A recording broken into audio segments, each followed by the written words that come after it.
Welcome to Hashurch, everybody. I'm Bubbleman, and wow, I'm barely awake. Sorry for being so late, guys. I flew home from Amsterdam just yesterday. Got home quite late at night as my plane was a little bit delayed from Toronto. But other than having a little bit of a cold, a little bit of bags under my eyes, life is good. I'm about to set up my D-nail here because I didn't even have time to do that yet. And so far, all I've done really is I've sent off the link to Mr. Jibbs from the Melts, representing. Welcome to Hashurch, everybody. I'm Bubbleman, and wow, better turn that off. Barely awake. Sorry for being. I always do that every year. Hey, welcome Georgios Stomanov and Trey Hensley and the Ganja Geeks and Jasker Ray. Hope I'm pronouncing all these names correctly. It's wonderful to see you all. And it's wonderful to have you here in Hashurch. I guess I'll probably go over a little bit of what, how the cup was and how the Ganja conference was in Jamaica. I'll probably invite a few folks in from the trip. Dane from River Rock TV and Cannabis Review TV. Jibbs John Bury from the Melts. Probably invite in Horatio and Johnny B, although Johnny B is still in Amsterdam, so I'm not sure which exact. It could be late at night for John. I'm not sure if he even brought his computer, but that's okay. We've got a small amount of viewers, which isn't so bad. I did really just put this one up. I didn't really organize this Hashurch very well. I was going to wake up this morning at 7 a.m. and come down and deal with this. I mean, do you even? Hey, Dave. No one can. How you doing, buddy? Welcome, welcome. Mute that shit. Breakfast, nice tofu scramble with toast. Takedowns, never-ending gas tank. Sorry, hold on. That's okay. How was your trip back, Dane? There we go. Say again, I couldn't hear you. I had my computer muted while I was getting rid of the background audio. I was saying that welcome, welcome. It was good to have that trip with you in Amsterdam. I'm sure you're happy to be home now. Yes, I'm relaxing now at my mountain spot. Dude, when I saw your pictures, that was before I got home, but it was exactly what I was thinking to myself. I'm always so happy to come back to BC and just, right now we actually have snow all over my deck. Oh, wow. Check this shit out. Really? Nice. It's a beautiful spot. Little winter wonderland, Yeah. It's awesome. The video you posted, awesome. Some amazing views, man. So I just kind of whimmed it today. I didn't really have this set up. We've only got 26 viewers right now, which is a lot less than we normally have, but we welcome all of you. In chat, we have Big John Glass, Shiny Mac, Todd Burner, Permanently High, Daniel the Dank, 46 Phi, CTL Lupo, Rich Basit, and George Stomanov. So, thanks, guys. George is actually from Pleven, Bulgaria. How cool is that? Bulgaria's in the house. And we've got Seattle in the house. We've got Central. CTL. What's that? Nothing. I'm just chatting. Right on. So I think I'm going to hook up the D-nail, bro. Is it? It hasn't been long since you were puffing out of this, has it? No. No, it hasn't. We sure puffed tough, didn't we? Oh, yeah. Definitely. Yeah, it was amazing. We were at the cafe at the High Noon, or now it's just known as the Noon, and they had some locals there, and Giddy Up had his live resin. And there's this one local, I think he was a rapper, I forget his name, but he would go in there and he's like, oh, I want to go NASCAR, and he would just dab it, and they would just get up and like run around the cafe and stuff. Like, it was amazing to see everyone's face and their reaction to some of the high quality products that we were bringing to the scene. Yep. Yeah, I really enjoyed the Noon. I only ended up there one day. That was from Soma's house. We were on our way to Soma's house, I believe, and we ended up stopping at the Noon for a little while, and that was pretty cool. We put the D-nail down. Those guys literally would drop everything the minute we walked in. They were great guys. I'll definitely, head back to the Noon and spend some time there. And I really enjoyed hanging out with the OCD Genetics crew. OCD Labs, they're Ramon, Rich, and True from True Genetics. Man, they had some high quality product. I was really impressed with it. They ended up winning Dabadoo, Legends of Hash, and Cannabis Cup, various places. So. Yeah, they killed it. It was amazing to see them do so well. They were having a rough week, and from a rough week, they were the phoenix that rose from the ashes. I'm certain they had problems with one of their crops. I think it was last minute that they had lost a perfect crop and then had to start over, and so even the things that they were bringing forward, you know, weren't what they would consider the best of the best of the best, and they still won first place at Legends of Hash. Yeah. They won, I believe, first place for Solvent and third place at Dabadoo. And then I also saw them going up at the Cannabis Cup and grabbing things. I can't remember if I saw them get a first, but they definitely got a second or a third. Yeah, dude, they killed it, man. And I seen True, he also slid Tommy Chong a giant tub of cannabis on stage. That's where that tub of cannabis came from at the award show. Thought that was pretty slick. I mostly miss Tommy, unfortunately. He's one of those elusive characters in the scene that I have never met. And I saw him on stage, and I thought, oh, maybe I'll meet Tommy today, but I'm really not one of those guys to go out of my way to force a meeting, even with someone like Tommy. I never got to meet him. I got lucky. He came to the River Rock greenhouse one time, so it was the one chance. I saw that. And then his son as well. We're kind of involved with an edible line that's coming out early. Say too much else. Oh, that's Paris you're talking about? Say again? You're talking about Paris? Yeah. The vegan. Wait, no, I don't. It's Tommy who's vegan. Yeah. Makes sense. Tommy Chong. I see Sarah Sunday is asking, is there anyone left in Amsterdam? I'm here for a few more days, so here's a nightmare story. And here's a great tip for you guys. Why don't we start with some education? I know the main reason you guys watch this show isn't for me and my buddies to shoot the shit, but it's actually to pick up those valuable little nuggets of information that are actually you're able to use in life and that they help you. So this is a value right here. When you're flying into Amsterdam or where you're leaving, I know a lot of people want to take the train because it's cheaper, but a cab is much safer. And depending on how many times you've been to Amsterdam and depending on your awareness of your surroundings, it's very, very easy to get jacked on the metro. And what I'm guessing they did to our friend is she had a bag around her arm, and they probably cut this while she was sitting, took the bag without her even knowing, and in, minutes later she lost her purse, her passport, her money, her phone. Yeah, dude. How's that for a bad time? So she's still in Amsterdam right now, unfortunately, and she's looking for some friends right now. I stood up, I took the train, I copped on a ride for free to the airport, and I was standing, I took a picture, actually I have to put it on Instagram. Someone scratched vegan into the window and underlined it. It took me a few minutes to realize it. I was staring through it at first. I thought that was pretty ironic, just standing there. Yeah, no shit. So I had a few people ask me, I sound like I have a cold. I did pick up a little cold on the way home from Amsterdam to Toronto. On the plane, I felt it about halfway through the plane ride. There were a bunch of people sneezing around me. It's not the worst cold I've ever had after the Cannabis Cup, and I certainly wouldn't consider it to be a Cannabis Cup cough, which is a very real thing. Over the years, I've gone to the Cannabis Cup 19 times, if you can imagine. 19 times. I've been at the Cannabis Cup in Amsterdam 19 times, or close to it.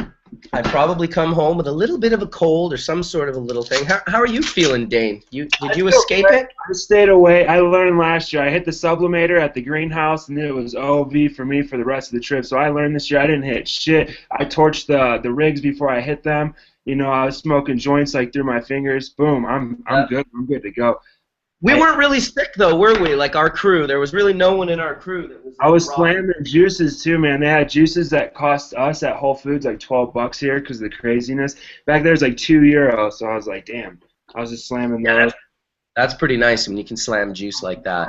So I think that helped me. Because I was feeling pretty sick halfway through. I was ran down from all the smoking and coffee. I was smoking cigarettes and everything. I don't normally smoke cigarettes, so... Yeah, feeling a lot better. One of our guys here in the chat, Hirish, is saying that he came back with black lung. Ooh, gotta hate that. Telling you. Stay away Yeah, from getting black sucked. lung, son. What's that? I've been away for 3 weeks. I actually left on August 7th, if you guys can imagine. And on August 7th, November 7th, sorry.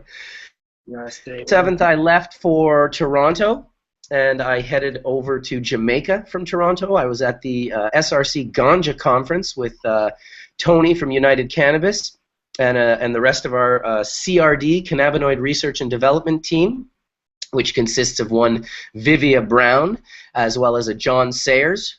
Vivia has educational background, 35 years, and John Sayers is an agricultural background, and those are our two main Jamaican partners for cannabinoid research and development. And I'm sure you guys saw some of the videos. Didn't really get to talk to much. All right, here we go. Mr. John Gibbs in the house, working on getting his camera going. He's got his UCam Cyberlink going, but he hasn't started his camera yet. Welcome, Gibbs. I'm rocking your shirt. Okay. Let me see if I can get this going. Here we go. You can do it. I got the utmost faith in you. We got Dane in the house. It's a nice, quiet church this morning. We have about 90 people watching.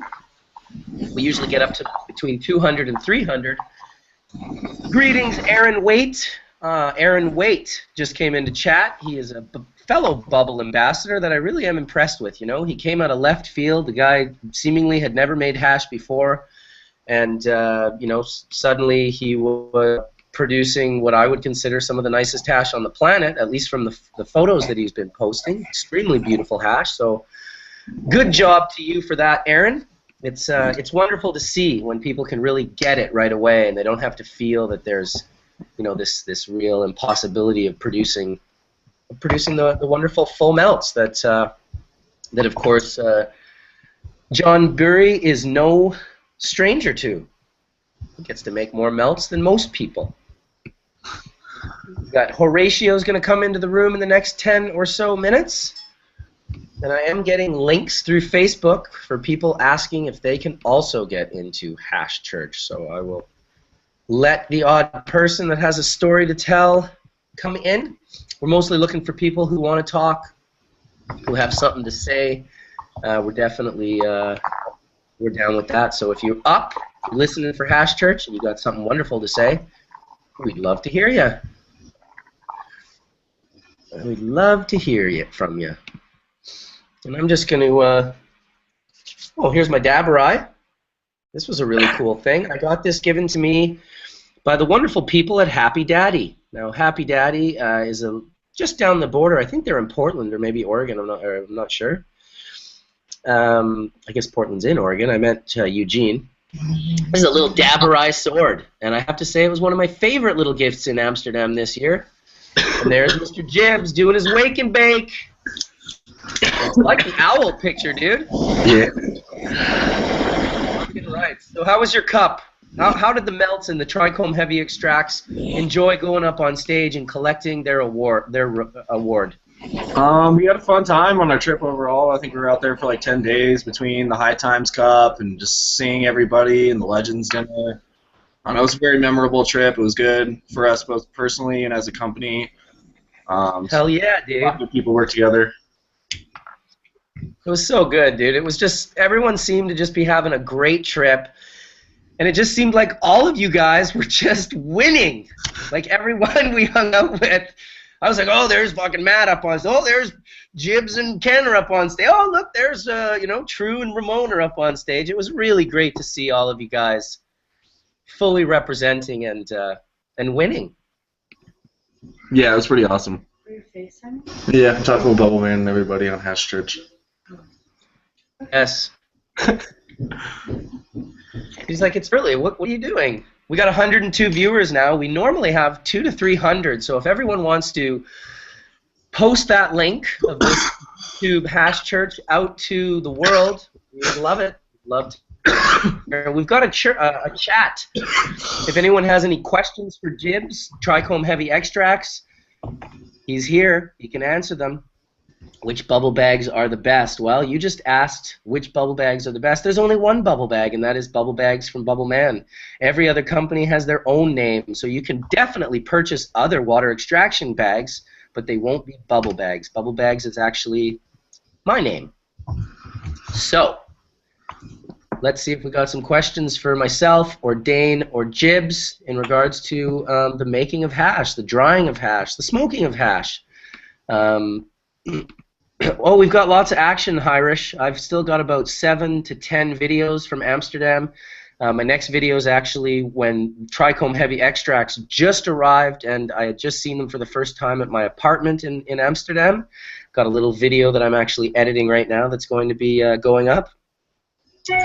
Oh, Joe DeLisandro, let's just get this question out of the way right away. As you can see, his ear has torn. He was wearing plugs, and maybe he's a raging bro, and maybe he caught it on something or something. But, yeah, the ear tore, and now he's got one of the most original ears on the fucking planet, and I love it.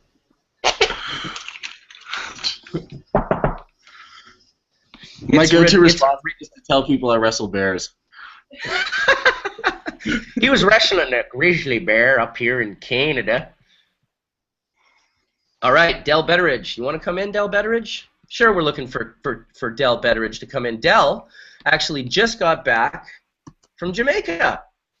So maybe he'll have a little bit of things to tell us about his Jamaican trip. Let me see if I can find him. Here he is. I've been watching pictures of Del for the last couple of weeks go up over his Jamaica trip, and it was nice to see.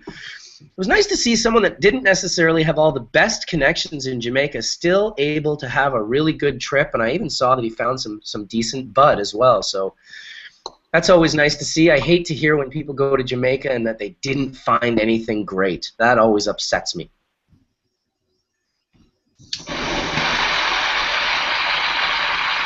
All right, for a wakey bakey, I got my 2 Amsterdam carb caps. One was given to me by Alex from Ohio. This is the Task Rock new highly educated unit, and then I got a little Hive one as well, which I haven't been as stoked on the Hive bowls, although in Amsterdam I was hitting them and they weren't that bad. It might be my own ability to use them properly. Some decent bud as well. So. Just mute us out there, Del, on the YouTube channel. Once you open the Google chat, it'll still be talking through your YouTube, so you just have to mute that up. And welcome, Del. Welcome to Hashurch. Good morning, sir. Thank you so much. How are you? How are things? You got your camera off right now, or is it on? Nope, it's on now, I think. It is. It is on. Well, welcome. Your trip to Jamaica looked absolutely like you had a blast. It was fantastic, actually. Definitely a few tips from you helped me get around the area, and yeah, I never really had any problem finding any good bud there. It took a few days to find hash. That was good there, but by the end of the week, yeah, it worked out really nice. So when you were looking for hash, here's a question for you. Did you notice that the shitty hash was really soft and that the really good hash was really hard? Yes, very much so. Yes, so why that is, and here's another great tip for Hashurch. This will open your eyes if you're ever in Jamaica. There is a plant in Jamaica called breadfruit. And it's much like jackfruit, and even similar to durian. You can Google these fruits if you're unaware of them. Okay. Breadfruit has a resin that secretes out of the tree trunk that they can actually cut into the hashish. So often, back in the day anyway, in the 90s, what they would do is they'd show you very small pieces of what is called Jamaican gum. This is collected on not the scissors, but the knives. Jamaicans don't trim with scissors. Jamaicans use knives like this with their thumb. And they'll put the leaf like this and just do this sort of thing. This is how they trim. Okay. So they end up with an enormous amount of gum on their thumb and on their little knife. Also, the guys that are smuggling herb off the island, now this is going back even further, they often used to compress and smash it, and in fact they used to use sledgehammers, if you can imagine. Sledgehammering bud into a tire rim, hammering that shit down in there, and then you get this amazing gum off the sledgehammer. It was always as hard as a rock, and that's how you know you're getting the good hash in Jamaica. Don't buy that soft, gummy shit. Hash is supposed to be hard at room temperature, and Jibs can actually attest. How much water hash do you see, Jibs, that is as hard as yours? It's sadly pretty rare, and like as much as I'd like to be able to smoke a lot more people's hash in Colorado with weed being legal both recreationally and medicinally, most times I'm at a loss to find other water hash that's actually properly dried. I bet it's got to be the biggest problem out there with water hash. It's very tricky to dry, and why it's tricky to dry is because you're not only dealing with an outside water surface, but you're also dealing with a surface, a glandular trichome wax membrane head that is holding moisture inside that head. And if you often, Gibbs can probably talk about this as well, because he actually has taken it to the point where he can really, I mean, fresh frozen is the trickiest to dry. You need to get that shit totally planed or sieved to perfection, and then you really need to have the right proper temperatures and the actual proper humidities. I guess living in Colorado, you're lucky there, and now that we have winter coming on, you've got to be looking forward to that. Winter has already been pretty good. It got pretty cold pretty early this year. Yeah. Rooms staying at like no warmer than like 60 degrees right now. So, I mean, microplaning and or sieving the hash it definitely helps with it being able to separate so easily and making sure it's fine enough that you're actually getting all the water out, especially the fresh frozen. Yeah. Couldn't believe how many people showed me nice hash, even in Amsterdam, that was just soft like putty. Yeah.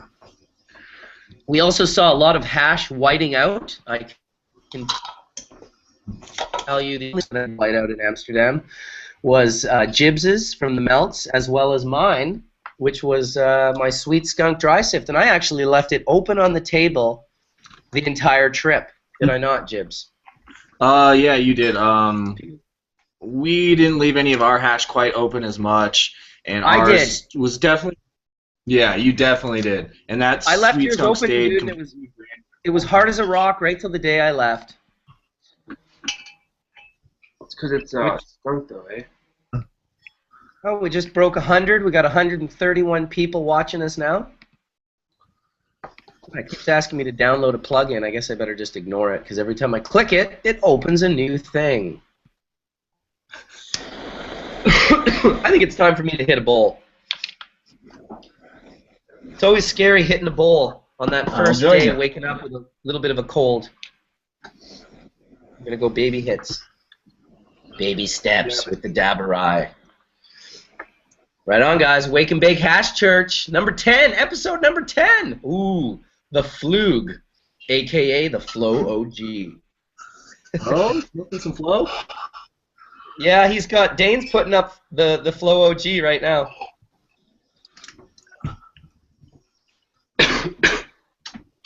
I might be smoking a little bit of that blue suede to start my day. Dude, Beautiful. That stuff smelled like Fruit Loops or something. I don't even know. It was awful. That was a little sweet skunk for me. I left a little bit in Toronto, so when I came back, there it was. And I actually got to thank Allison Gordon. She may or may not be watching this right now, but she brought me my hash all the way to the airport for probably less than a gram. So I got to give her props on that. That was very generous. That's a good friend. All right, I'm gonna go. You guys, I'm gonna leave you up. Del, tell us something about Jamaica that was really cool. One of the funniest things that happened really was we were coming out of one of the restaurants, and I was going to have a smoke after having dinner, and we thought, well, this is a somewhat fancy place. We'll wait till we get out. For the front entrance, where I'm smelling hash, just big cloud around to see who's smoking this. We get out to the front of the building. There's a 5 feet tall with this big hash giant. Karen looked over at me and said, I guess it didn't matter if you waited till you got outside to enjoy your after-dinner smoke. That's awesome. I was pretty surprised with the amount of older ladies that were actually smoking in the grill there. It seemed like it was more common than I was expecting from the older women anyways. Yeah, there's a lot of puffing that goes on. That was just down from the Rock House. Ah, the Rock House. Beautiful. Yeah, it's quite incredible. Nice up there, isn't it? Yeah, that's where we went. Yeah, we went there for our anniversary dinner, and it was really, really nice. Good food. It was quiet that night, so it was good. Yeah, one of the last dinners I got to have in Jamaica with my old man and his wife, actually, before they passed away, was at the Rock House. So that was in Jamaica. It was very nice to get that experience. Oh, that's cool. Yeah, I appreciate it. Yeah, you know, it's a little bit better than, you know, the place where everyone sends you down to, where everyone's jumping off the cliffs there. I can't even remember the name. It's really touristy. Rick's. Yeah. I mean, it's fun to vibe for a half a day or something, but it's not, it's just not quite the same as, like, the nice, chill vibe of the Rock House. And that place is, you can actually rent those cabins, and those are nice places, man. Yeah, it looked really neat just being able to jump off the cliffs there, and you know, they had the ladders right in there, and then you could just swim over and climb up the walkway there into the restaurant. I'm sure if you were staying there, it definitely would be nice to spend a night or two there to make it special. But there was just so many little areas like that when we went up in the lighthouse and looked around there, which was really cool. Yeah, I didn't realize you could go up top there, so it was pretty neat getting the history of it and seeing the mechanics of it and the 3-foot thick walls. And oh yeah, dude. Yeah, that was definitely. It's a really got quite an incredible history, that island, you know? It really does, with all the religions and the 9 different kind of nationalities that came and went over the years with the pirates and Christopher Columbus, and the food, like you said, the food is just so good and so fresh, and even having a pop there, the Coke and the Pepsi, it's made with real sugar, so it just, everything was. People warn you about the food and the water and this and that. I wasn't sick once down there. The only time I felt like crap was the night we had a bag of chips. So it was a little bit scary of the Chick V virus, though. Were you hearing about that? Yes, they were talking about that. And mosquitoes really seemed to like me, so I was a little bit worried about that. But I mean, it was kind of funny because they're not worried about Ebola down there. They're ready for it, but it's not like a big thing that they're talking about, like totally America and it, you know, it was just really nice to get away and get down with the people. We never really stayed in the resort very much. We were always out eating with the people and walking around town. And yeah, man. We went up to YS Falls. Oh, beautiful. Yeah. Black River. Shrimp on the side. Black River, yeah. Yeah, it was a good week, definitely. Yeah, for this time. There'll be more next time, obviously, now that we got to learn a few of the places. And then once you get away from the touristy areas, it's really not that expensive to be there. And I would like to see Kingston, actually, now, after hearing a lot of the stories from the people there saying, you know what, don't listen to what the news tells you. Kingston's a really nice place to go. Yeah, I mean, I really like Kingston. Kingston's really, when I was just a Jamaican tourist for all those years, which I guess I wasn't really just a tourist, because really what I was doing was going there and showing them how to make hash and leaving them the tools behind so that they could do it. That was really the most important thing. It meant nothing to them if I could show them how to do it, if I was just going to take the tool home with me or leave it with somebody else. So I've left countless sets of bubble bags in Jamaica over the years, and it's nice to see people geeking out on it. Even on my last trip, I have a few good Jamaican friends now, and they geek out on making hash, you know, much the way myself and Jibs does, who's in the camera box right next to you. I don't know if Jibs and Dell have ever met before, but Dell is a friend of ours from out in Ontario, and Jibs, of course, is a well-known hash maker for River Rock, and I guess United Cannabis in the near future, down in Colorado. Nice. And on the other side, you got Dane, and Dane works for Cannabis Review TV, or I guess he owns it, and he works for River Rock and does some things for Tony. He was just in both of these guys were just in Amsterdam with me, and it was really good. Good times. We're going to have some videos on River Rock TV. If you type in River Rock TV on YouTube, going to have those up starting maybe Tuesday next week, and I'll put out some videos of our time in Amsterdam, so look for those. Yeah, I definitely watch your videos too, Dane. It's nice to see some good informative stuff up there. There's a lot of crap out there to watch, and it's nice learning stuff. That's good stuff. Right on. All right, I'm going to invite in Topher.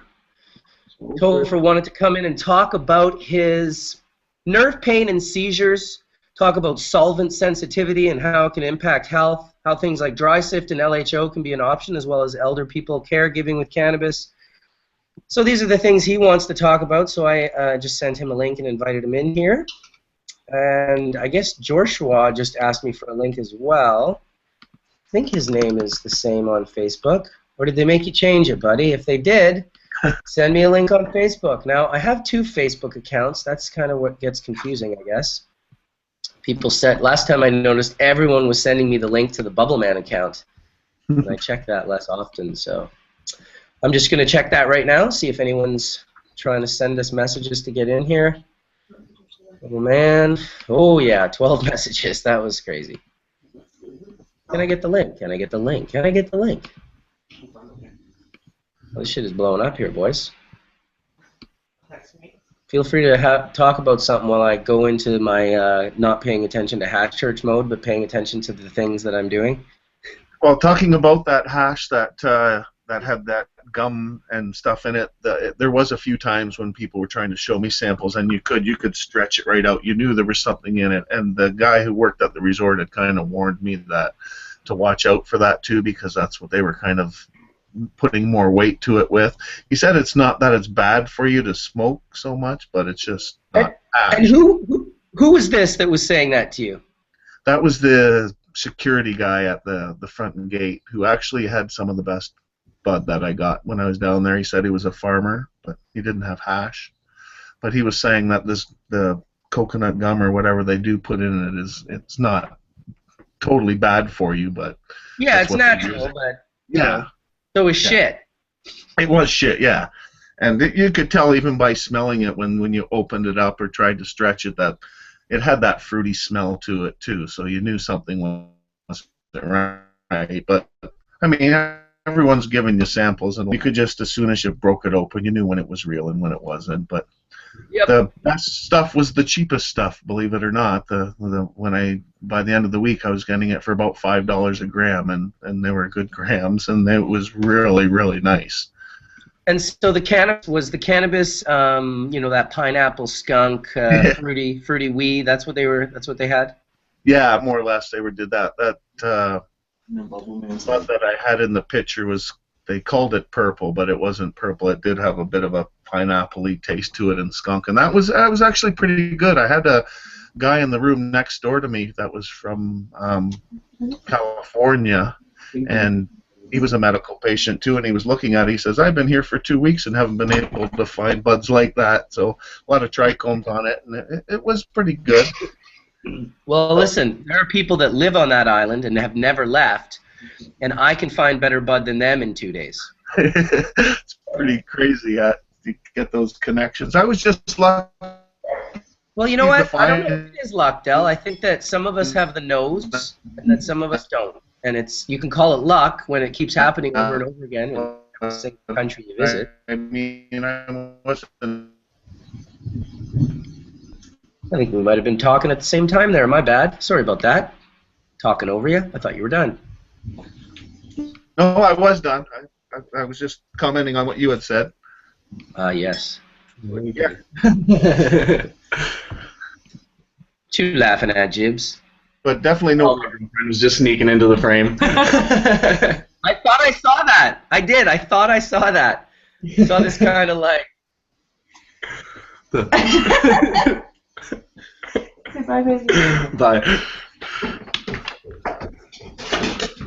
Oh, Is that your woman? Yep. Hey, I got home to a bunch of these. These are kind of funny. Check these out.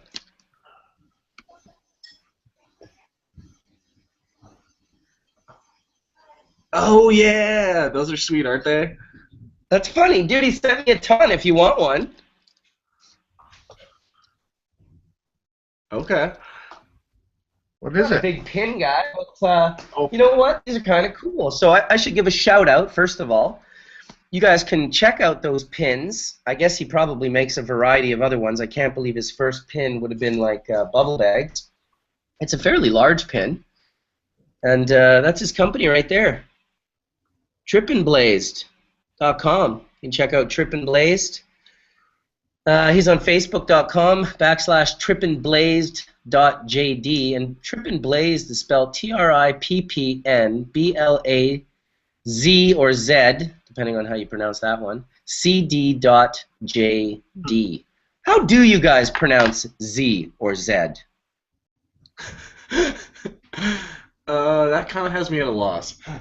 Come on, when you think of that letter in the alphabet, how do you say it? It's a Z. That's the only way. It's a Z? When you start saying Z, it gets a little weird. Yeah, I don't know. I honestly don't know which one is which. I think I call it a Z. Now, if you're overseas, maybe if you're like British, you're like I said, they say like saloon instead of sedan, maybe, or chips, fries. We don't say Z here though. Right. Oh, here's Topher. Welcome, Topher. Cam up if you can. We definitely prefer cameras in here. TJ. Well, I'll tell you, for having a cold, I'm still able to hit rips, which is, I was worried on the plane thinking I was going to be coming home and no rips for Bubbleman, but the sweet skunk is so smooth. That's what I heard time and time again in Amsterdam. Everyone I smoked the sweet skunk dry sift with often couldn't believe how smooth it was. And we were talking to Rob Clark about it, actually, because Todd McCormick was saying, hey, the bottom line is, you're losing terpenes. You know, if you're letting it dry out for too long, you're losing terpenes. And then Rob Clark sort of rebutted, yes, we're losing terpenes, but you know, the terpenes that we're losing could potentially be a more the ones that really grab and snap you, almost more volatile, more solventish. And so sometimes those ones vape out first, and then you're left with a much smoother hash. So these are the differences between that young mentality of just, you know, making the fresh, smoking it right away, getting that, and then the I'm 40 to 50 to 60 years old and been doing this for 40 years, and I actually don't want to cough every fucking rip that I take because I take 8,000 a day, and then it becomes nice to have the quiver. I love having both. What do you guys have to say about that? I definitely agree, especially with water hash or dry sift. That's one of your biggest indications of how dry it is. If you're a seasoned smoker and if the majority of what your palate's intaking is water hash or dry hash, as soon as I smoke hash that has a notable amount of moisture in it, my lungs are going to cough up and seize. Granted, there might be more water-soluble terpene stuff in it. They're really not doing me any benefit because of how much they're making me cough and some of the off-putting feeling they're leaving on my lungs. Yeah, you know, I don't think a lot of people are thinking about that, and it's interesting that we've gotten to a point where we can, I guess, really having the dialogue of Hashurch, to me, the real value is just like a statement that you just made. This little conversation that erupts out of us just talking and asking questions to each other and puffing bowls, and then we get led into this little doorway where there's value, and we open the door, and now we can start talking about this, because a lot of kids out there are not thinking about these things, and I really noticed it this year a few times, the only few times that I smoked something that wasn't Gibbs's, Tony's, myself's, Matt's, Ramon and True, and then a few others, randoms that came out of left field and really surprised me, and it was a beautiful thing. I bet you I had half a dozen people come up to me and show me full melt dry sift. Oh, wow. You know, that's random. And then even the water hash people were making, they're finally, the thing about water hash, and I guess the thing about dry sift, is that what we are trying to do as hash makers, and you may agree with this or not, Jibs, is that we are trying to decontaminate. We are trying to get the heads cleaned up enough that we are unveiling the quality that the grower and the strain has produced. And so in that unveiling, it's very important that we do it properly, that we make sure the hash is dry properly, if it's wet wash, and if it's dry sift, it goes back to the same thing. You need to make sure it's dry. Dry sift is not a misnomer, my friends. When you make dry sift using dry ice and flash freeze your material, you're going to more likely have a material that cakes out later than if you dry that material, the herb that the resin is on, dry it out for like a month or two. Sometimes people will hang it for 3 to 4 weeks. They'll cut the buds off into a bin and then store that for, like, you know, with the lid off for another month. I think Matt does a similar thing to that.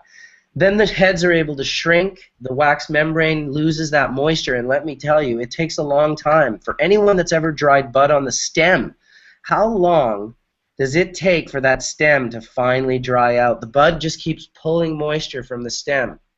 I think the resin head is no different. That moisture that it holds in the wax membrane, it takes a long time to dry, especially at a colder temperature if you're not wanting to lose all those valuable terpenes.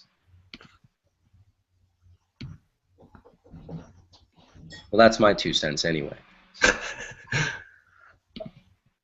Yeah, definitely. I mean, using fresh frozen material, it's great. You get a lot of those like lower essential oils from terpenes that may start to boil away even at room temperatures. But like you said, that plays into the huge issue of whiting out. So then figuring out that variable is where a lot of people are running into the trouble of. And there's a lot of former, I'd say, misdirection from people in the water hash community that hash being greasy is a good thing. I'd say 9 times out of 10 that's usually a sign that there's moisture. No, not quite 9 times out of 10. I'd say a large amount of the time it's a sign that there's moisture in it. Hash can also become greasy just because it's warm. I noticed a lot of people's hash at Legends, though they were super properly dry once everybody was smoking in the room and everything like that, and you get in a room where like the coffee shops that's 85 degrees, your hash is going to become a little more gummy. And that just has to do with some of the nature of resin. But figuring out how to get it to be rock hard, making sure that you got all that moisture out, it's really a thing of patience. And I don't know, a lot of misconception from other hash makers in the last couple of years of, oh, this is so greasy, it's great, it's fire, you know, it's like the best hash I've ever made. Well, in reality, that's not necessarily true. It being greasy a lot of the times is a sign of it currently degrading or it just having water left in it. And I don't think a lot of people understand that. Like when I finally figured out how to make perfectly dry hash in Colorado, pretty much every time, a lot of patients and consumers were really put off by it. They're like, this is powder, like it's not greasy, it's not gonna melt. The hash didn't go down in potency by any means. The resin's still just as potent as it was before. All those terpenes are still there, just now it's actually dry. It's gonna actually have a lot longer shelf life. It's gonna be a lot easier to smoke. Yeah, I just think that's we can continue to educate people on what actually is properly dry hash, because a lot of just people don't know. Well, I think that Legends itself, you know, and I go back to really kind of like Rob and Skunkman Sam. Those are my mentors. Those are really the guys that have been teaching me all these years, but they're very private men. And for the last 15 plus 20 years, they've been very private. And it's nice to see them coming out more and more and more. And Legends has really exposed them to all these other people who had never really had the exposure before of being in a room, being able to talk, being able to see. And one of the things that those guys do not put up with is caked out wet hash. And at Legends, they pushed it right to the side. Yeah, they do. They push it aside, dude. Countless times I've seen well-known hash makers come up so stoked with their hash and have Sam or Rob look at it and go, oh, this is whitey cake, and just be like, here, pass that one around to the people in the room.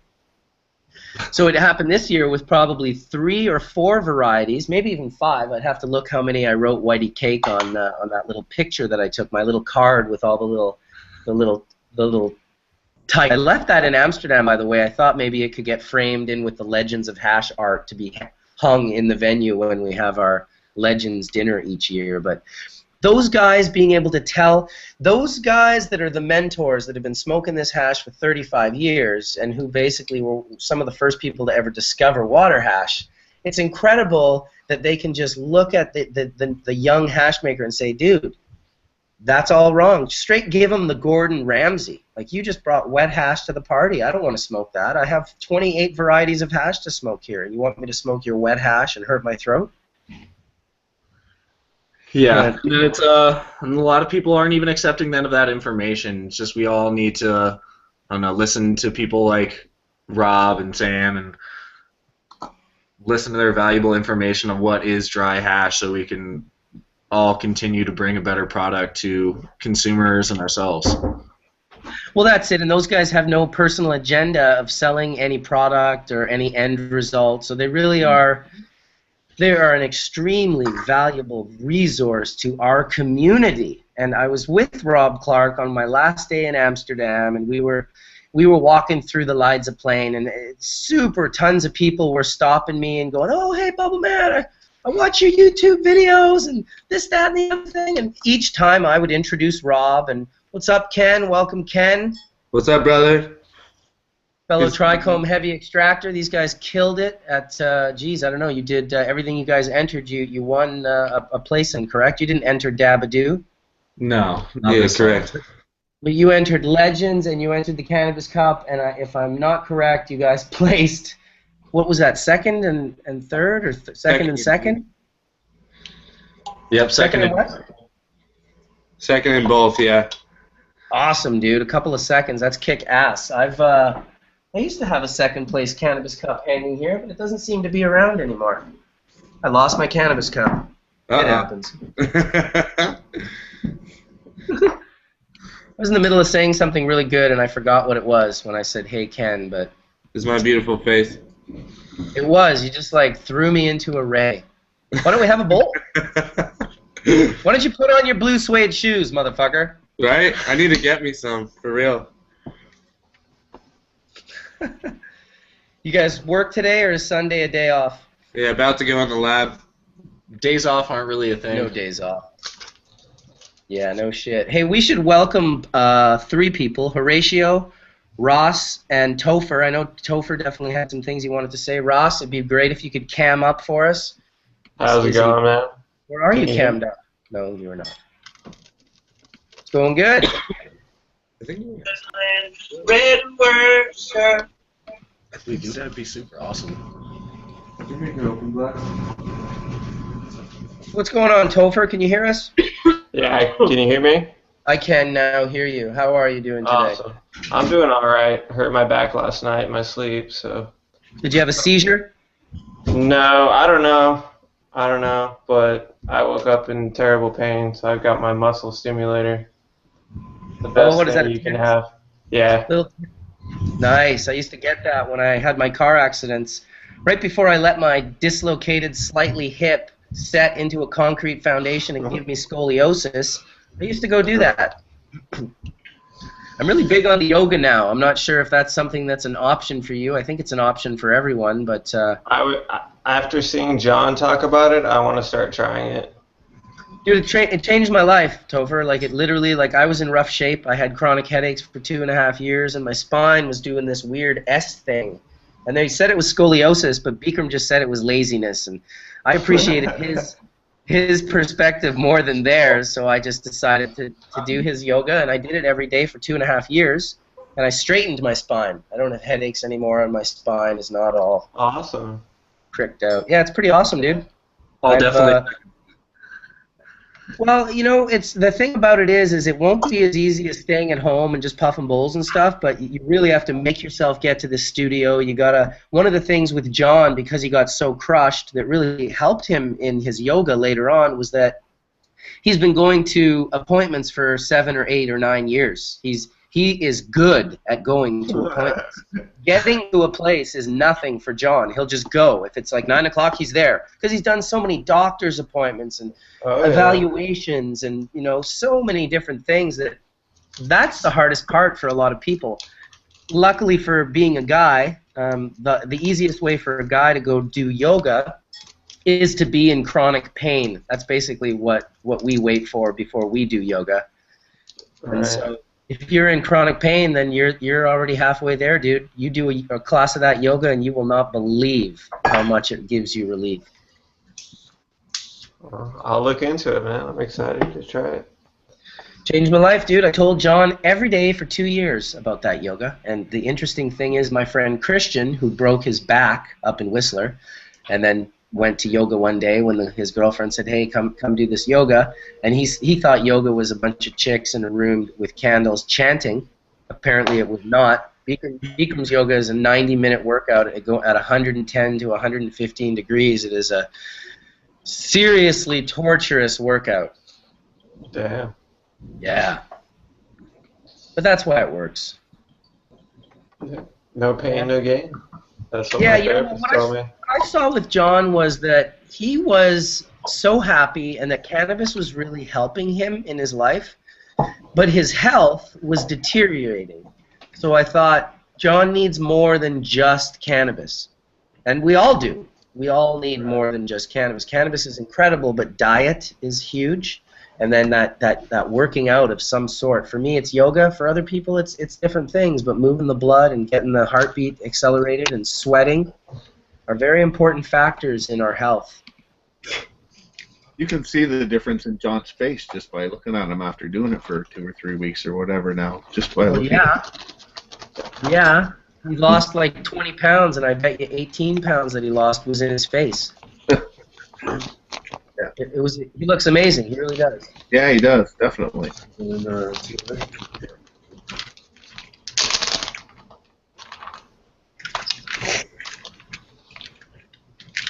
Yeah, after that, it looked pretty. Was that what she was doing? It's like her cousin. So, Jibs, are you there? Not gonna do that.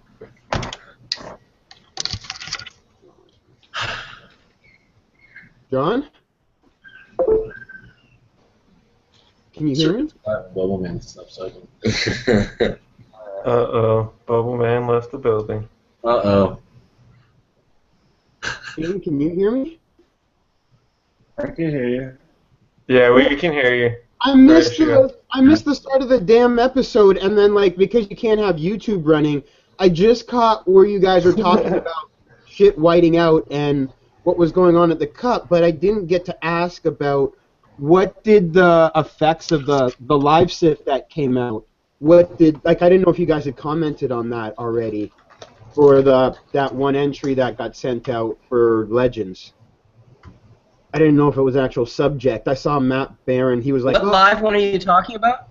I missed the start of the episode, and I know you guys were talking about the drying and the whiting out, but I didn't know if I heard the word dry ice, but then I muted YouTube. I didn't know if you guys had brought up the live sifting, because I remember I had made a machine like a year ago for a fresh frozen sift, but it produced I had a brute. I didn't clean back then, so there was no cleaning, so it made the result of a ton of contaminant, but I've never really fired up the machine ever again. It just sits there. So I was wondering, I was like, oh shit, I clean now. Maybe I never tried cleaning with basically that machine I made. It was made to basically break up fresh frozen bud that was in a ball. It wasn't really... I would say this. If you're going to make live resin, you better damn sure go out of your way to figure out how to dry it, because it takes months, and nobody can figure that out. So, well, that's not hard for me, because I would put it in my back oven. Here's the thing. Either way, you're going to have to dry it. So there's two options. You dry it on the plant for a month or two before you sift, because it is called dry sifting. That's not a misnomer. I repeat that all the time. It's dry sifting because these countries that have been doing this for years, like decades, have always dried the material for a very long time. So the other alternative is, once you've made the sift, is to now try and dry that properly. Yeah. And flash freezing it apparently doesn't work. It caked out. It's every live resin I've seen dry sift has been not dry. So, for instance, I left my crush, or my sweet skunk dry sift, I left it open on the table the whole time I was in Amsterdam. Everyone else was so afraid they were keeping their hash in the freezer. The only dry sift live resin I saw was cake. And I mean cake. You couldn't even press it into a piece, back into a ball. Huh. I've seen it. Now what you're saying makes sense, and I'm like, because that was the thing. I was like, I'm gonna have to get that thing like a perfect thin patty, like a millimeter, like even a millimeter's too thick, and then try to dry them in pretty much pizza box trays in the back oven.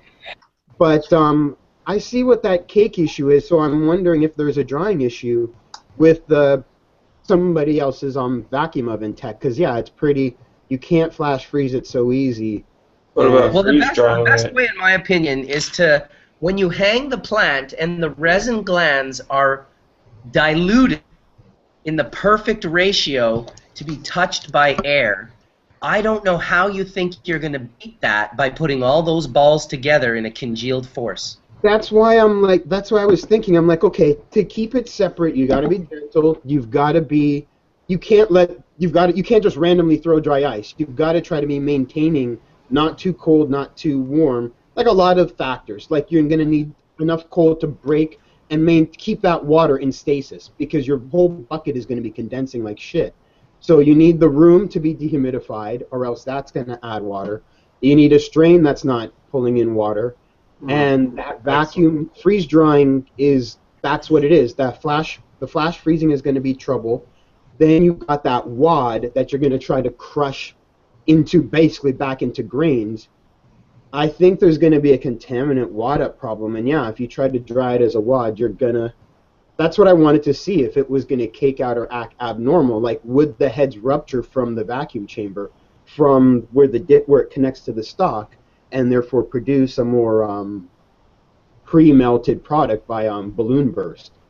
So yeah, no, that makes sense why it potentially doesn't press, but to try it out and fail to see what's next. What about freeze drying like the buds and then extracting the heads that are freeze dried off the buds? That is yes and no. You've got a volume issue because now your freeze dryer only does half a pound for $50,000. Well, here's a quick question. Why not just do it the way it works? Are we trying to reinvent the wheel, or do you want to do something that we know already works? Why not just dry the material? I don't know. Yes and no. I don't know what keeping growers doing with the ability to clean it up fresh frozen. Granted, it whited out. I feel like if I knew the same process of extracting the resin glands fresh frozen, and then applied my similar drying techniques of drying fresh frozen water hash via spreading it out and putting it in certain controlled temperatures, I feel I could come up with a product that has its own uniqueness to it. Yes, it is still dry sif, but it is fresh frozen. It will have its own terpene variants as a result of the way it is made and then cured. But one of the main reasons your hash dries is because you microplane it and you breach those heads, and that opens the wax membranes in more areas to release that moisture. Heads that are not broken like that are going to have a much more difficult. You may have to literally plane those heads too for that process to work. And you may not. Purpose. That defeats the. That's it. It's the step where you say we're going to spread it out. Everyone has a hesitation because it's not going to be a wet patty either. It's going to be dry, but it's so cold that it's sweaty. It's like pulling in sweat, and that's in that handling of it why you're going to spend, like, Gibbs in a different position. You've got equipment that allows you to not have any moisture in the room, so same thing. You're going to be throwing a lot of tech.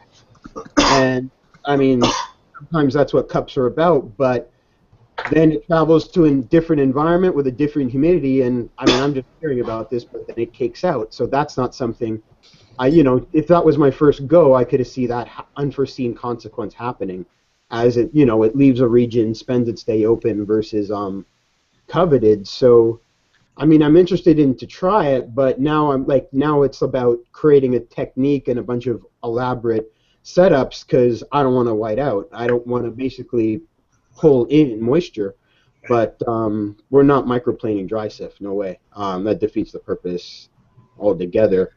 But there might be other options while it's still cold to basically, again, put it in another screen and shake it over. And how you initially powder it out when you're carting? It would have to be something like that for the vacuum oven, but you've got to have one sitting around. It wouldn't be something you would try from scratch. Here's an interjection from one of our guys in chat, who care for real Aquila. He says, but the melt factor would be worse if it's dry material. Now, this is how, in the first place, we are led down these prohibition-based roads. We get led down, just like Jibbs was saying about the grease and the wet. We constantly want what's most sellable.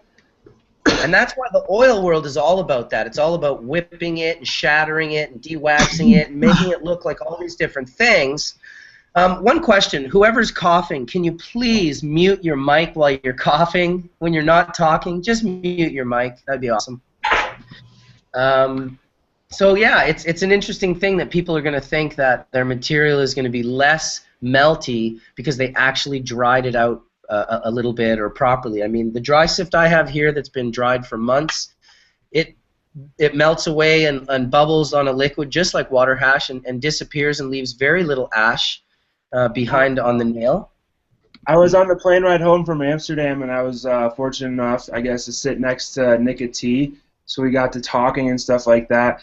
And he says a lot of times when they oil out, it's due to maybe like the strain. Like if you run a lot of OG Cushes or something, for that example, the oils in that strain will make your hash not capable of being as dry or as sifty as a skunk or a high sativa strain. When you guys have a comment on that, because I think it's a great excuse for someone who's not able to get their hash dry. Both the beautiful hashes he showed me in Amsterdam were very wet and caked out, and literally, I think it was Sam or Rob just looked at them and was like, wow, these are caked. They were beautiful, but they were caked. The hash was really, really wet. And that was the same thing the year before and the year before that. And he's not the only one, so I'm not singling him out. Maybe it's drier in Colorado. It looks great in pictures. I suspect a lot of the well-known hash makers are so caught up in their image. That's what I love about Jibs. He's a really humble cat. He's constantly learning and learning and learning, and he's not really hung up on whether he's, you know, I would ask him right now, do you think you've got it exactly the way it will be for the rest of eternity?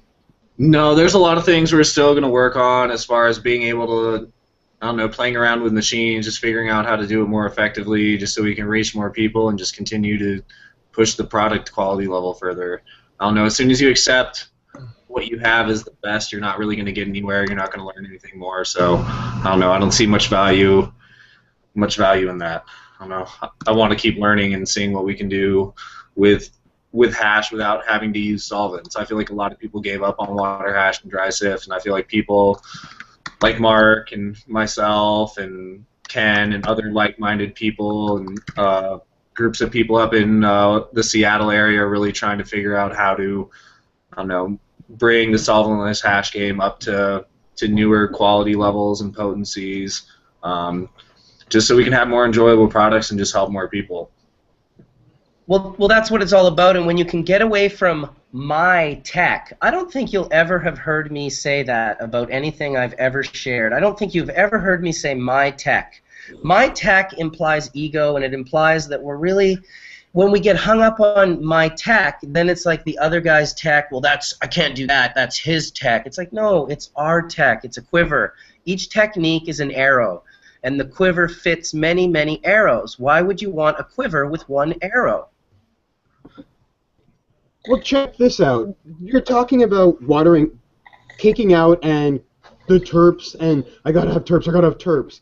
The same problem is in BHO. No one will purge their product because they're gonna lose those terps. And I'm like, well, get to a purge product that's clean and perfect your art. Then you can work backwards and enhance the experience, like what Jim's doing. It's dry, it's clean, it's stable. Now let's see what process techniques we can change to try to keep this, not lose that. Like, go back and try to retain losses versus get a gain you haven't really earned because your product's not dry, and now you can't let go of it because it's got your claim to fame that your stuff is terpy melty. But if you haven't earned it, you can't control it and you can't keep it, and then you start doing things like coming to legends with wet hash, which, again, it's not something I typically experience because I guess I'm only dabbing what I get from our local group, but I totally get it, and it's no different in the solvent world. Everyone is selling out for the same sexual appeal to get a market going, but I can't. My terps, but I can't. I got to keep it hot. And the thing about it is you can smoke whited out bubble and dry sift. Butaned out oil, the equivalent for terps, makes for a really different experience. Yeah. I'd feel it's pretty similar. I don't know, I don't smoke a lot of oil. Like this week I smoked a decent amount, It all came from people I knew quite well. The Gold Coast, the TC Labs crew was all hand-selected flowers that I saw some of the flowers myself. I trust them when they're picking their starting product, especially around that time. It's really good. I see them distill their tane, but still, it's just different. It's not. I forgot where I was going with that. I'm really stoned. Nice. I was doing that the other day, and today, and right now. You know what happens to the Now, best of us. now we're taking a left turn. Well, basically, what we're talking about is the prohibition model that keeps sucking us down, and it's that look. It's got to have this. Oh, the my crystalline product hash, always. that's where I was going with it. Crystalline. Okay, take it. Is their product as long oil or water hash? I definitely feel it being crystalline is the biggest thing my throat notices. I can handle really clean, well, de-wax, shattered to some extent in moderation. I can handle water hash and dry sift pretty much till kingdom come, in whatever amount I want to smoke it. But as soon as I'm smoking an oil that has noticeable crystalline structure to it, or water hash that has no noticeable crystalline structure to it, is because of water or water and butane remnants. That's when my throat just becomes noticeably inflamed. And that's one thing like scientific knowledge has been able to tell us that we can apply. I don't know, back to what we're doing is any pure proper resin or oil should not be crystalline.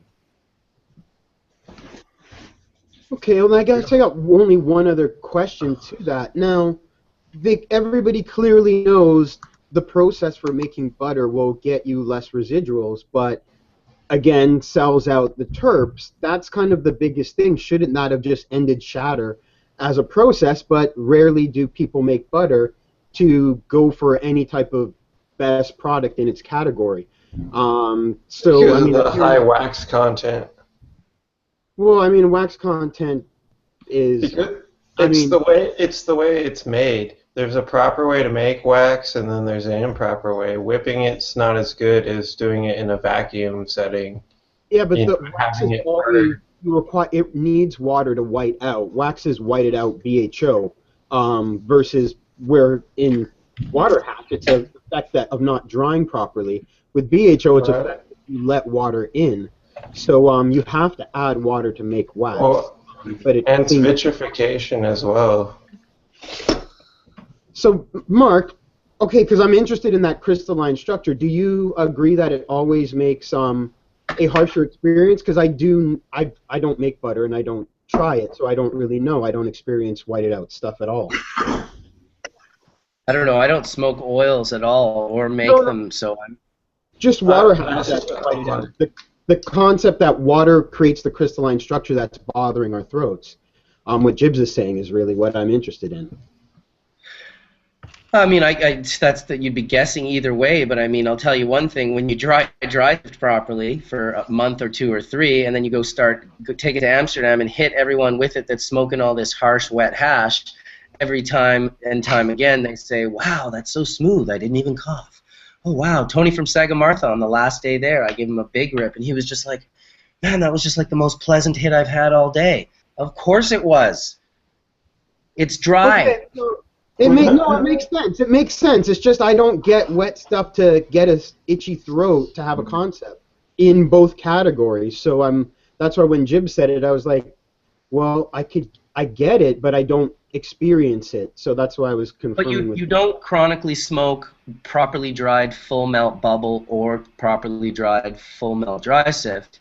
That's really where you get it. If you don't do that, it's hard to get, because even for myself, this last trip, it was even more of a sensitivity for me. Someone loaded me a bowl, and I won't say who, and I took the rip, and I was just like, oh my God, it was like razor blades on my throat. And for me, it didn't smell bad and it was a friend that I know grows killer, and it was wet hash.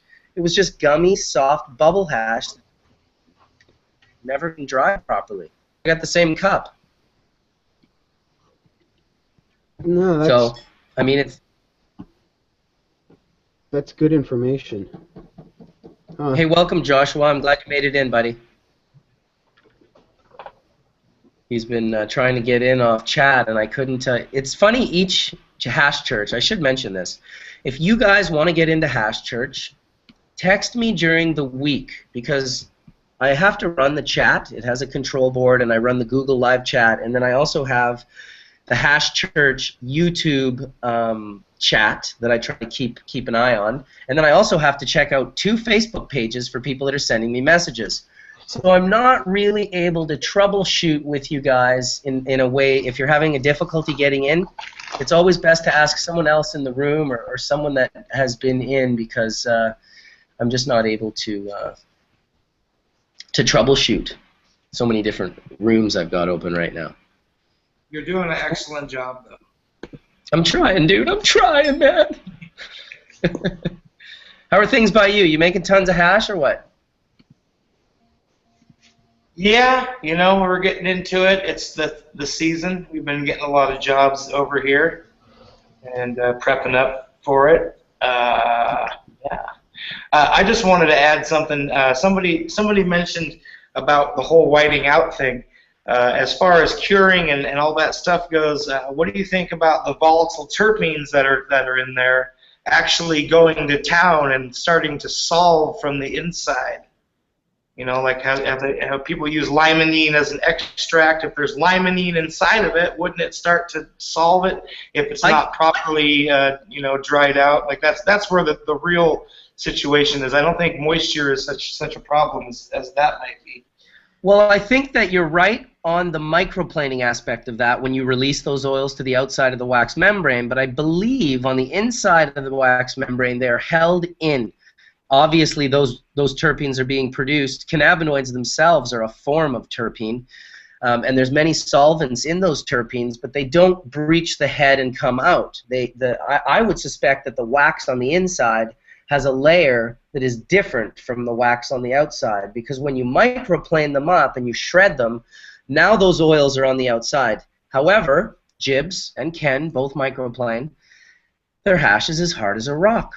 Even when you leave it out, it just congeals. The powder congeals to this intensely tight resin, whereas the process that Nick T is doing, and I can't say I've seen a ton of Nick's hash. It's only really been in Amsterdam, but it has been of a more buttery consistence that I could kind of fudge it out on my finger, and then if I try to, you know, press it back into a ball, it doesn't want to do that. And the other gentleman who had hash like that in Amsterdam was the Cuban grower, his dry sift. Now I don't know how he makes it. I believe he's using dry ice and using fresh frozen material.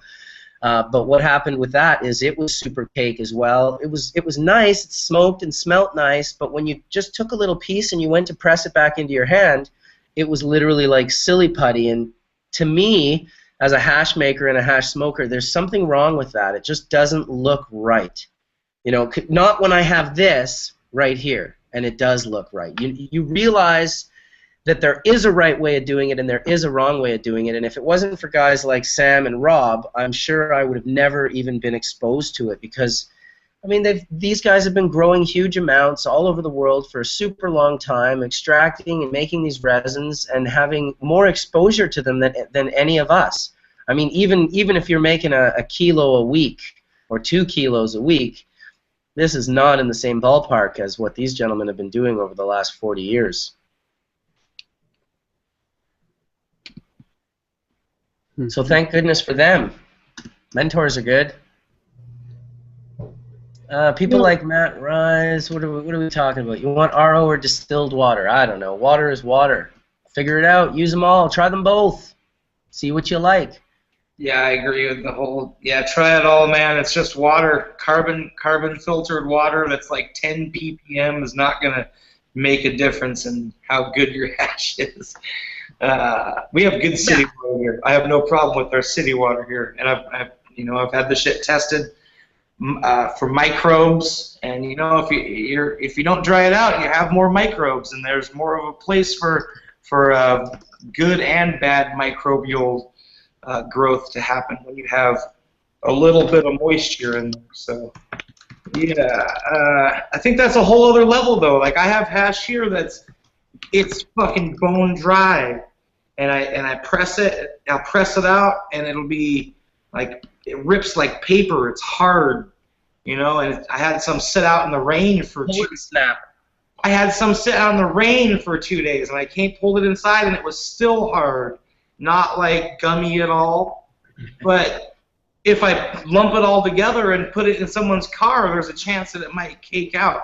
I've had it tested, and there's like the moisture content is like marginal, like 0.2% moisture, and it still whites out under certain circumstances. So that's why I'm left to think that it's not just moisture.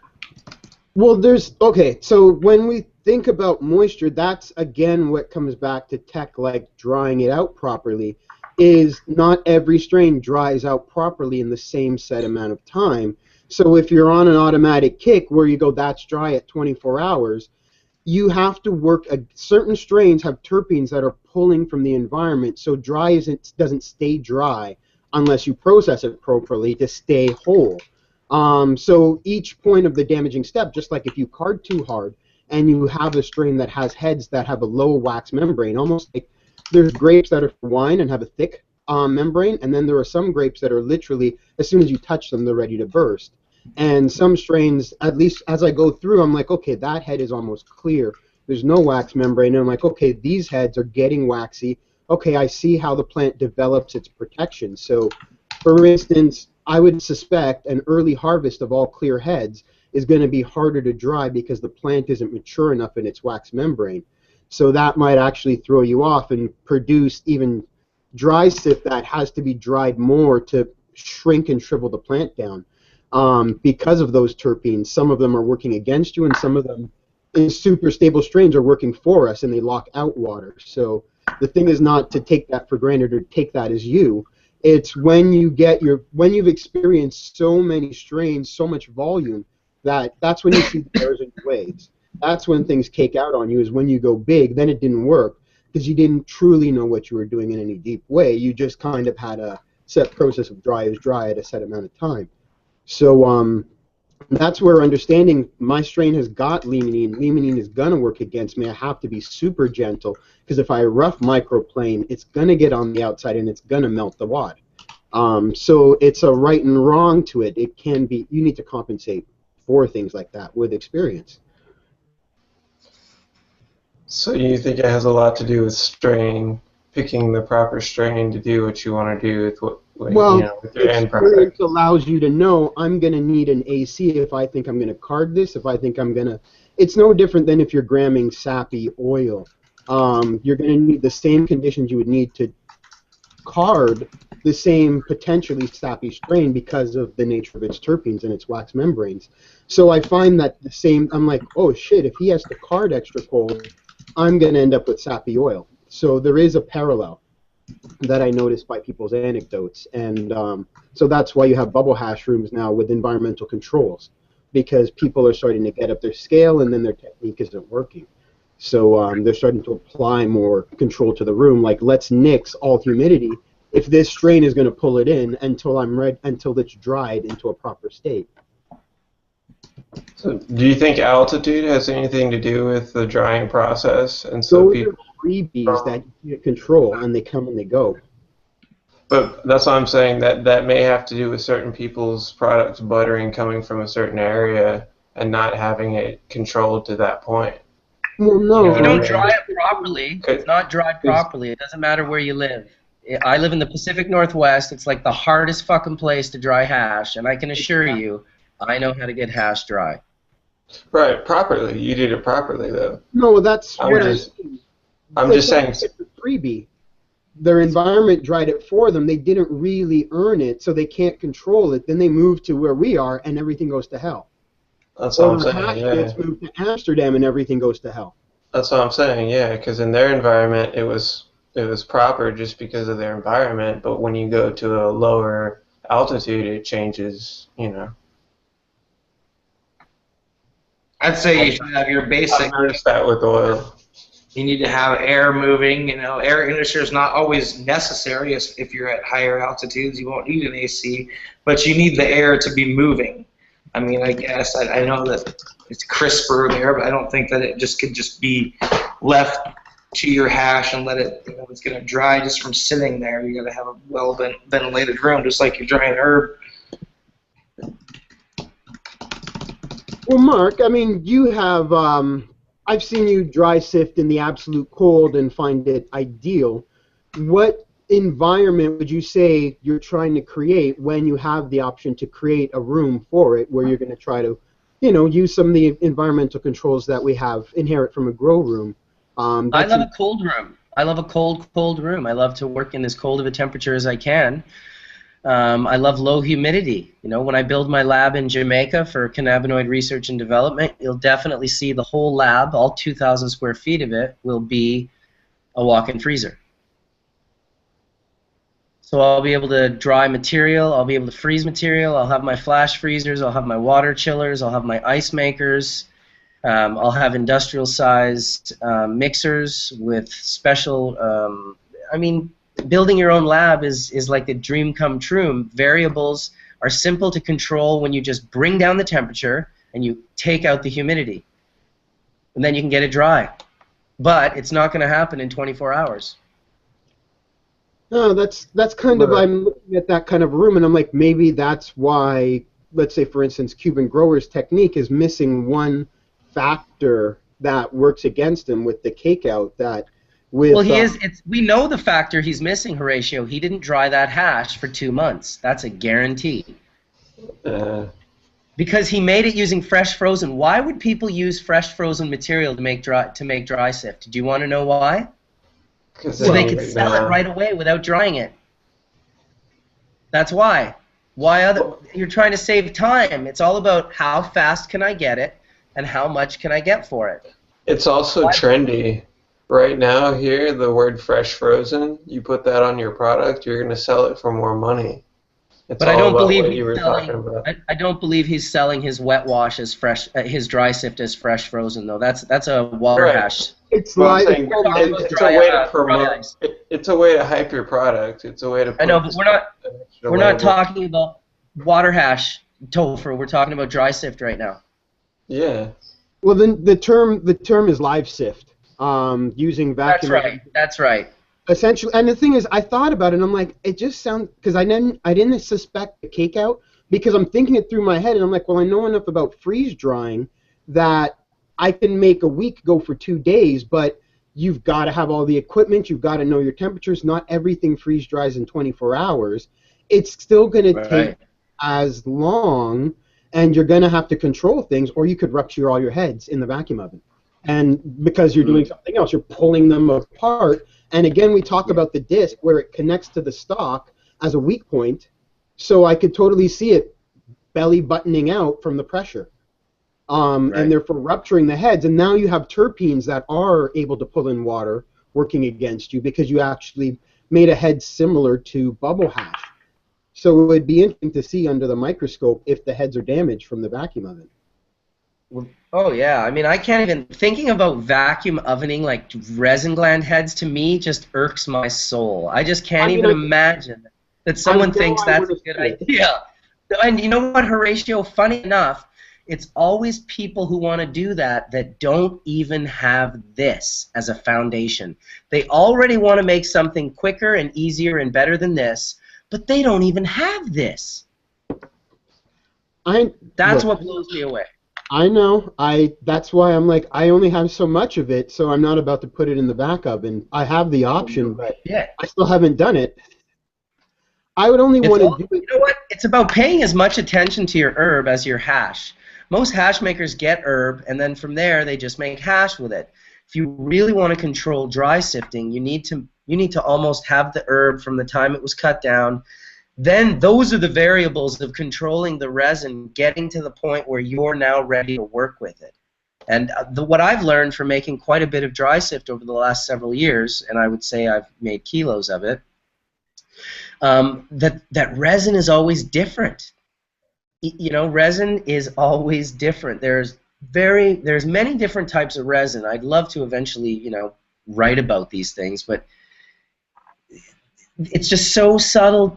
The differences are so subtle and so just small, yet they're massive on the scale of, like, if you think you're going to set up a lab scientifically and do this always, and it's always going to work out that way, and then all of a sudden this other resin comes along and it's like, yeah, guess what? I'm not working in that way. I need to be handled this way. And that's what I've noticed, and that's why I love having a quiver, having a variety of ways to make the hash. And that's why I appreciate you guys with your, the science of pushing dry sift into the future out of the archaic methods that it's currently held in, because it is very archaic. There's no doubt about it. So where do you... I don't know about that. I just think if you call it archaic, there's just not a deep understanding of what's happening. Because, I mean... The dry sifting methods are archaic in the sense that they've been used for a long time. That's all I mean. Yeah, but that kind of, like, I mean, when I put together that image, the science of sift, I'm like, I'm picking up all kinds of different understandings because I have having a different background. I'm like, okay, I see. Oh, that is the same as that.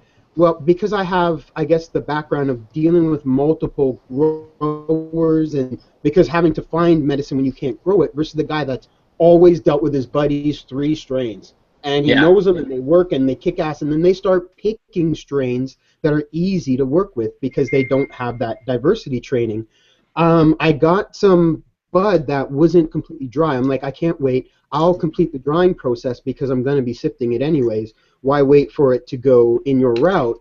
Now I've done a rough sift, and now I've left it to dry again just at the, what is it, the 110 lines per inch screen, and I'm like, I don't trust you as dry. I dried you to a bone dry, but now I'm just looking at the resin, and I'm letting it sit in the environment that I have before I get to carting really hard, just to watch its reaction to the environment to see if it's pulling any water, or if while it's all laid out, if it's starting to press or anything like that, before I go into the stage of, okay, this one is a really stable resin. The resin heads are nice and hard. I'm going to go for a hard carting back and forth and just go for it, versus, ooh, I have to do this in 5-minute bursts because this head's, God, it's pressing in my fingers on the spot. So that's just more because I was always searching for strains that produce more shatter versus sap.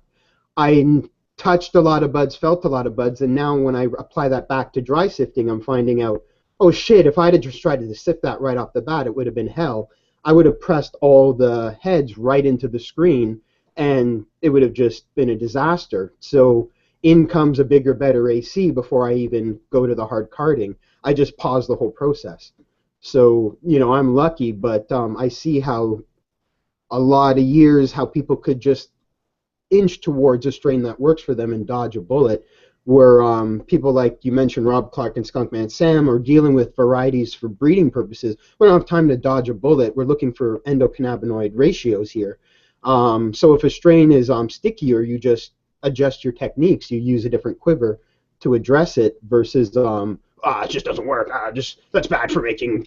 I'll just do something else, which seems to be what a lot of people do, why they don't have that experience. They dodge strain experience to a degree.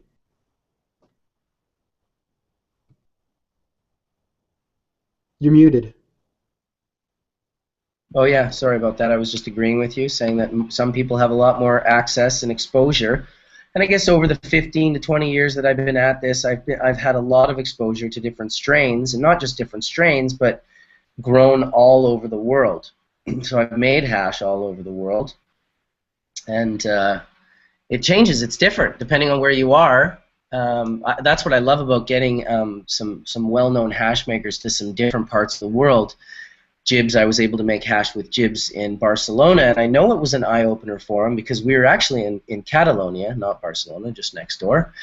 And it was an extremely warm, hot day, and muggy and humid, and he was suddenly aware that like the same drying procedures there may not produce the same results. And that's, I was telling the Barcelona guys that, for them to wrap that hash, if they're putting it out on parchment, to cover it in an enclosed cardboard box like a pizza box will really help absorb a lot of the moisture out of the hash.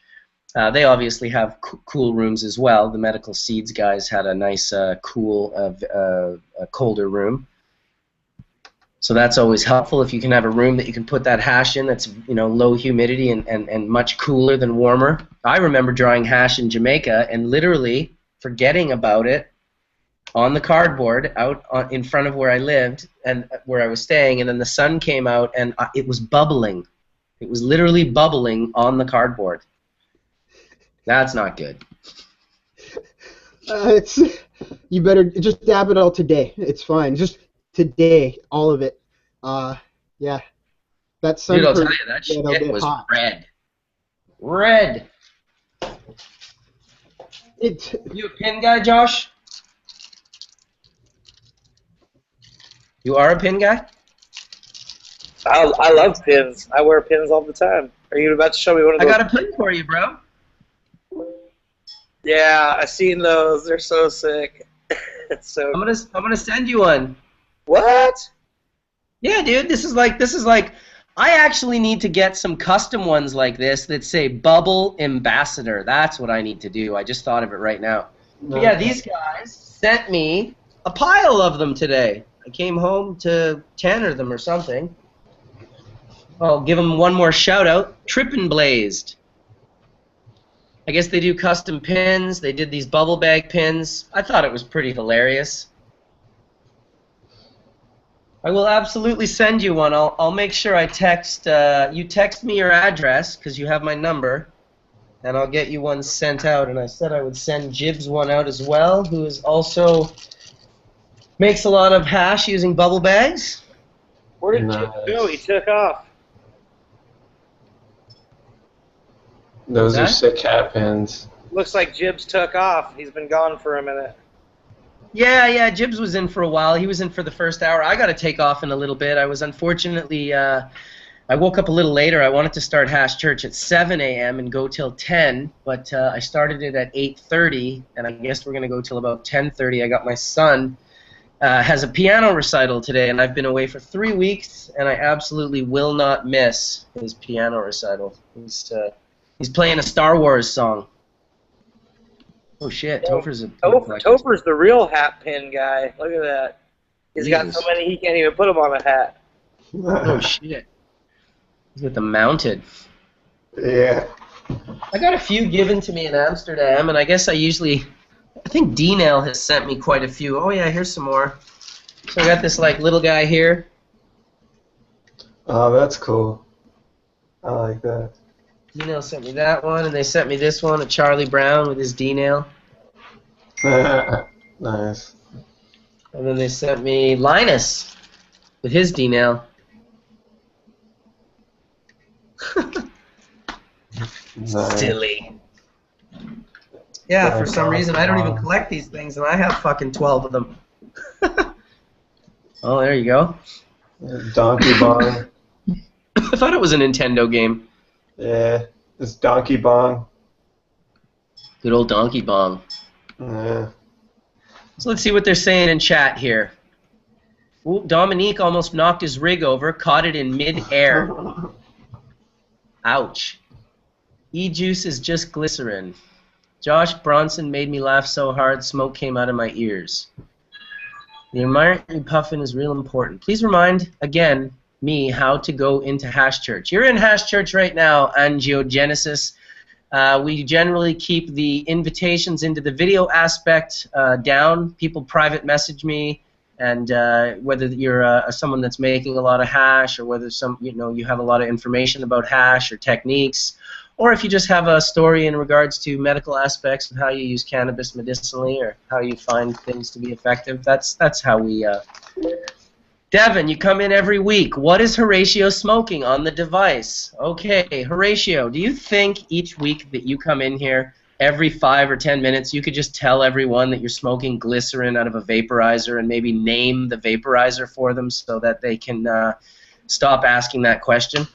Okay, every week after the show, somebody wants to quit smoking.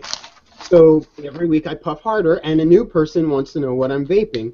And they message me after the show, and hopefully they're moving on to the steps to quit smoking. So yes. The excessive stupid vaping is beneficial. Now the first thing is I don't vape propylene glycol, and that's what you get when you buy it, and that'll kill you. It is just a new way for e-cigarettes to kill you. You saw when we talked about it 1 week, a few days later that whiskey got banned for having the stuff in it. That red something whiskey. I don't drink, so I don't know the names well. I've modified my juice. These come and go. I have plenty. Well, what are they? They're all electronic. Basically, they're the exact same as You name it. Does it have a name? Okay, Is it a this product? one is called the IPv3. This is Which the one? This is the IPv3. This is a Chi-U mech mod. They've got coils in them that burn, just like our vape ones. But I control the coil, so I can control the vape and the flavor. So it's built more sophisticated than something you get off the shelf. It's just like it's a modifiable e-cig basically. Yeah, so it makes a cigar experience versus a tooting. Versus like an ego. Quit. And they see me and they see the smoke and they go, I think if I could smoke like that, I could quit.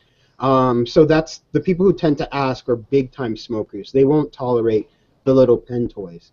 So that's tend to be why this is the first time they've seen it. They get real, oh my God, look at those clouds. And I'm like, yeah, there's a way to get the big clouds and quit the cigarettes, quit the cigars, quit the chain smoking, and modify your juice so that you're not getting side effects. And what is your juice? Because that seems to me like a name like solventless, or it doesn't really tell you what it is.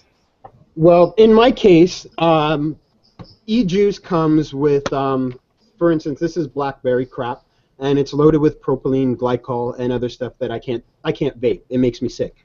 Right. So I take this bottle and I take it with 10%, and then I dilute it with 70% vegetable glycerin, therefore reducing my harm to 95%. I don't have the resources to fully make it 100% vegetable glycerin because I don't want to go into that business.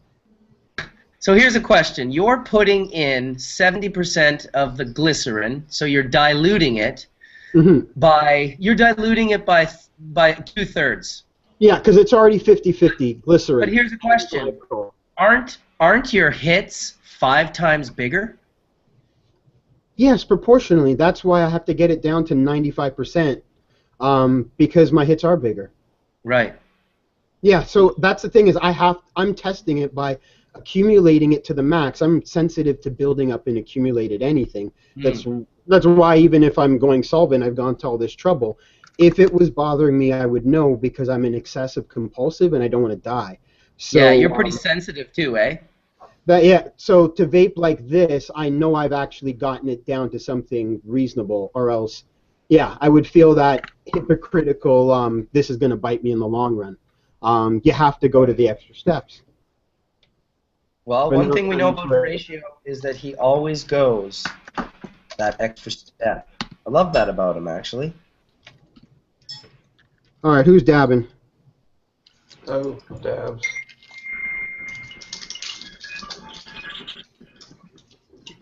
All right. Well, I just got the text from my wife. There's no list of people who are playing, and it's already started. So she's going to stall his performance for me. And I'll end Hashurch in the next 5 minutes if you guys have anything more you want to talk about. Anything you want to touch on. I will leave this chat room open. Once I close it, it'll just be for the people watching. Anyone in the Google chat room, Del, Horatio, Joshua, and Topher, you guys will still be able to sit in here and have a chat if you like. I would love to be able to hang out for another